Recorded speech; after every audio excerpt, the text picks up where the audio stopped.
Mga katropa, ito nga yung pinilit natin ng makina, nag-leak yung aircon system mga katropa. So nag-leak siya dito sa ating low pressure. Yan dito. Dito sa ano na to dito. Yan. So tinanggal ko nga yung o-ring ito. Yan. Medyo matigas na rin mga katropa, pero wala tayong pamalit mga katropa. Yun yung inaano ko, sarado yung aircon shop. So kailangan natin magawa ng paraan muna ngayon mga katropa, try natin. So gagawa natin ng paraan mga katropa.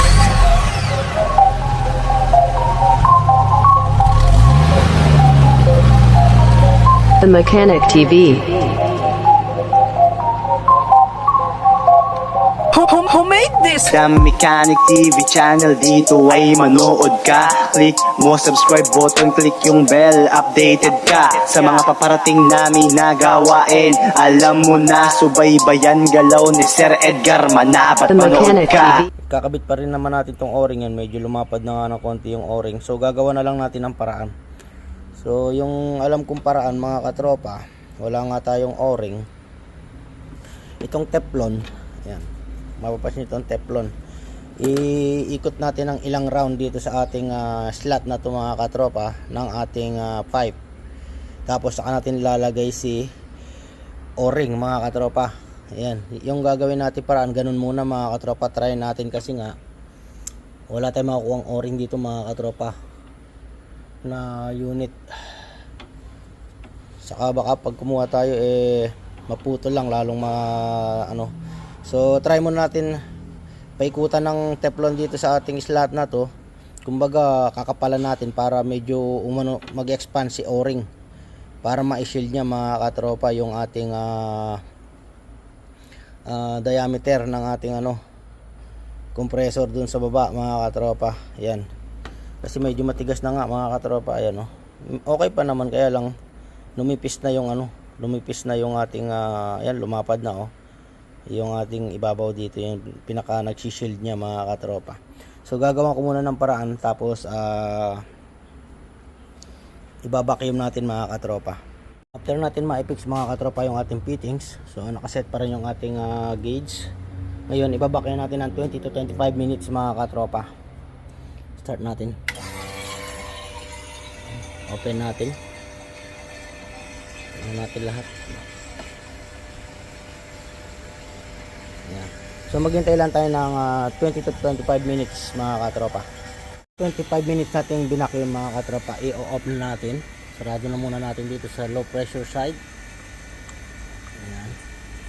High pressure side.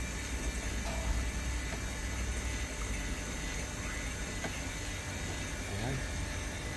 Tapos i-off natin yung ating vacuum. Yan, make sure na nakasara.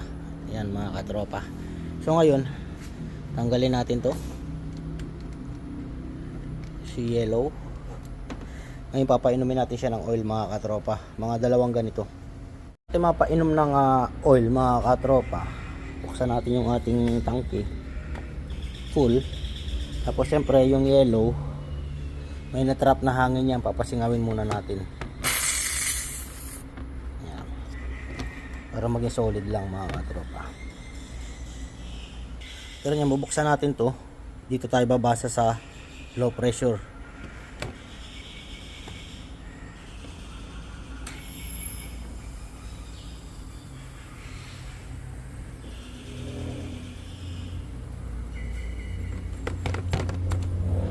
Yan.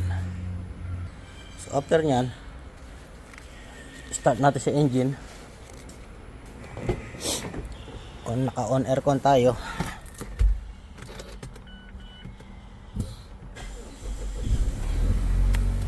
Yan, full.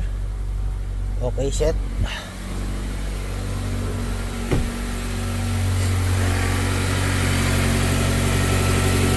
Tapos ito naman ngayon yung bubuksan natin mga katropa. Dito naman tayo babasa hanggang 200 lang. Hintayin muna natin mga si engine mag normal RPM, kasi nga cold start siya, kaya mataas yung RPM. Ayan, bababa na. Diba? So hintay lang natin mag normal RPM. So yun, so ngayon bubuksan na natin to. Babasa tayo rito sa red.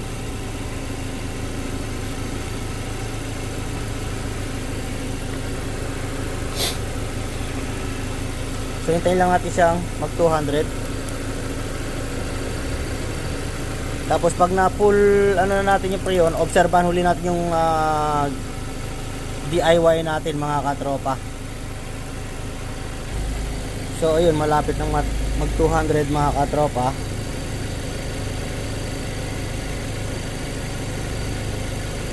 After ng 200 yan, sasara na natin mga katropa. Tignan natin yung pipe, lumalamig naman mga katropa. Yan. So yung konti-konti na lang. Kung kulang, pwede nyo naman dagdagan mga katropa. Yan. Kasi between 200 to 250 yung ano yan, calculation yan mga katropa. Dito naman 30 to 40. So yan, nasa 200 na, isara na natin mga katropa. Yan. Obserbahan na lang natin yan mga katropa. Ayan. Kailangan pag naka-normal ano, nagtiti 30 to 40, naka full aircon tayo yan. 30 to 40.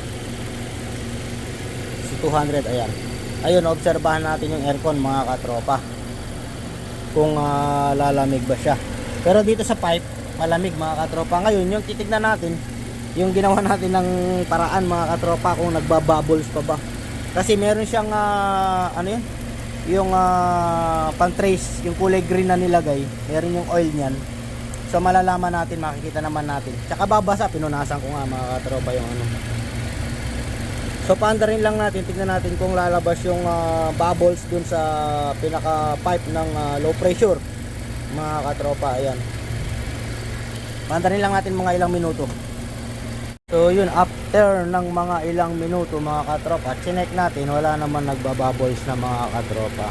Ngayon, i-observe din natin yan pagka off ng ating engine, kapag okay na yung lamig yan.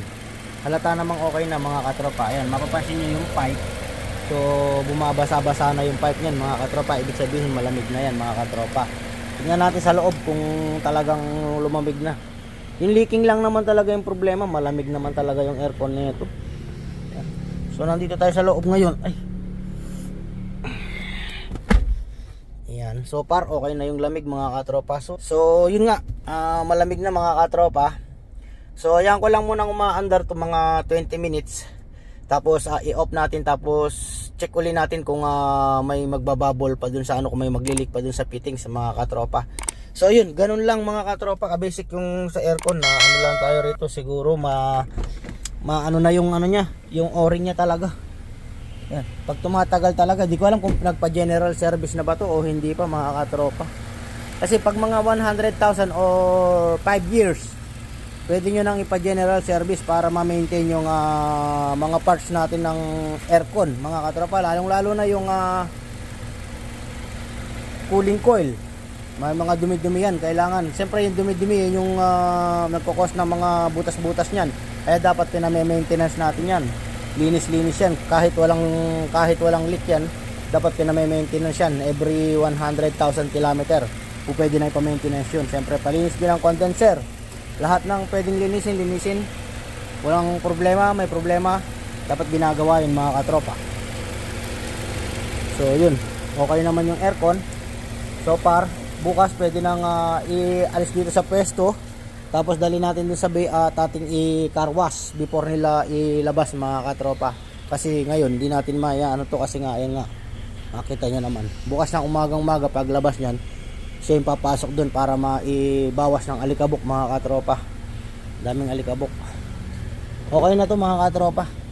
Obserbahan ko na lang yung leak. Sana wag na mag-leak, para pag mag-leak pa, halimbawa mag-leak, nawala uli yung ano niya mga ilang araw, so papapalitan na natin ng o-ring mga katropa. At least may pag ginamit nila papuntang test, hindi mainit mga katropa. Pero hindi natin pwedeng i-release ng ganun yung sitwasyon na nawawala yung aircon, kasi magko-complain si customer mga katropa, baka magwala pa yun. So siyempre hindi naman natin alam na mangyayari yan, kasi nga yung unit dinala rito yan nang hindi umaandar, kaya hindi natin alam mga katropa kung ano magiging ano. Kaya siyempre pagka kumpleto, dun mo palang malalaman kung ano yung mga ibang issue niya mga katropa ng unit. Ganun yun. Kaya yung pinakaano dyan, dinala sa yung unit, umaandar, tapos ayaw nang umandar, yun yung pinakamasakit, di ba? Yung mas maganda, dala-dala yung unit, may problema, namamatay, o hindi na umaandar, tapos ilalabas mong umaandar. Yun yung pinaka best na ano, na trabaho mga katropa. Wala silang masasabi. Bakit? Pagka nagreklamo sila, din lang nga yung unit dito, hindi naman umaandar, di ba? Kaya hindi natin alam kung ano yung magiging ano. Kaya nga inoobserbahan natin yan, kung ano pa yung mga pwedeng panggalingan. Kaya walang masasabi si customer na, oh, problema na naman yan. Sir, anong malay natin? Dala-dala mo rito yung unit, tinowing hindi umaandar. Kaya hindi ko alam yung issue nito, kung ano pa yung ibang issue. Alam ko yung makina hindi umaandar, alam ko yung issue makina lang, di ba? Tapos meron pa palang ibang issue. So ganun lang mga katropa. Maliban lang kung dinala ni customer umaandar, malamig yung aircon, ganyan. So pwede siya magreklamo. Saka dinala niya rito, di ba? Malamig yung aircon, paglabas hindi na nawawala. Hindi naman natin alam nga mga katropa kung kailan bibigay yung mga parts na yan, lalo na at may edad na yung sasakyan mo, di ba? Mga 8 years, 10 years, kagaya nito 10 years. So, hindi na natin alam, humihina na yung mga parts ng sasakyan. Kaya hindi natin pwedeng sisihin kung si mechanic kung bakit nasira yun. Bigla-bigla. Hindi naman niya ginalaw, biglang nasira. O, di ba? Ang tawag dun talagang bibigay na mga katropa. Ganun lang yun. Kaya kayong ibang customer, huwag kayong masyadong mainit yung ulo, huwag kayong magwawala. So, magagawa naman natin ng paraan yan. Mga ganyang mga ganyang issue. Diba? Ang layo sa makina nung kino-complain.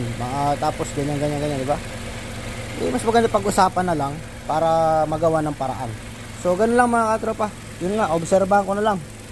Napapahaba yung natin. So, so far wala na kasi nung unang paglagay ko ng Freon, nagbababol na, kaya nag-stop ako maglagay ng Freon kanina mga katropa. Kaya nag-decide ako na i-vacuum tapos i-repair yung ating pipe. So ganun lang yung mga basic pag-repair, lalo na o-ring. Wag lang mapuputol yung o-ring kasi talagang mapipilitan tayo maghanap ng o-ring mga katropa. Ngayon, yung ganung style ng pag-repair magagamit din sa sa automatic transmission, di ba? May mga o-ring yan mga katropa. Halimbawa, wala kayo makuha ng o-ring or medyo may lambot pa yung o-ring mo, hindi pa parang bakal na sobrang tigas.